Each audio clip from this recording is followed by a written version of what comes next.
Saudi আরব প্রবাসী মিলন ভাইয়ের গল্প শুনে যান অল্প। আসলে মিলন ভাই দীর্ঘ 9 মাস ধরে সৌদি আরব আসছে। তো 9 মাসের ভিতরে এখনো 1 মাসও কাজ করতে পারে নাই, কারণ তারা দালালে বলে আনছিল কফি শপের বিষয়ে। তো কফি শপে কাজ দিবে এই কথা বলে আনছে, ডাইরেক্ট কোম্পানি এরকমই বলে আনছে। কিন্তু আসলে কোম্পানিও না, সাপ্লাই কোম্পানিতে না দিচ্ছে। সাপ্লাই কোম্পানিতে মনে করলেন যে তারা যে আকামাটাও করে দেয় নাই। 3 মাসের একটা আকামা করে দিছে। 3 মাসের আকামা তো এটা সরকারি, মানে সৌদি আরবে যে নিয়ম, তো নিয়মে 3 মাসের একটা ফ্রি আকামা পাওয়া যায়।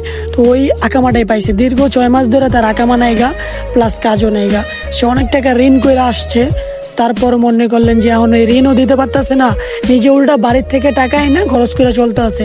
আসলে ভাইয়ের অনেক কষ্ট হইতেছে, কোনোভাবে কাজের ম্যানেজ করতে পারতেছে না, কোনো কিছুই করতে পারতেছে না। শুধু শুধু যারাই সৌদি আসতে চাইতেছেন তাদের জন্যই আমি বলি, আমি কেন যে বারবার ভিডিওতে বলি যে সৌদি আরব আসবেন না, সৌদি আরব আসবেন না। আসলে আমি অনেকগুলা জিনিস ফেস করছি, অনেকগুলা দেখছি, অনেক মানুষের এই সাথে কথাবার্তা হয় আমার, অনলাইনে হোক আর রিয়েল লাইফে হোক। তো আমরা তো জানি যে সৌদি আরবের অবস্থাটা কতটা খারাপ। তো দালালরা বইলা আনে একটা, আসলে বাস্তবে দালালগো মিষ্টি মিষ্টি কথার সাথে আর এই বাস্তবতা জীবনের সাথে কোনো মিল নাই।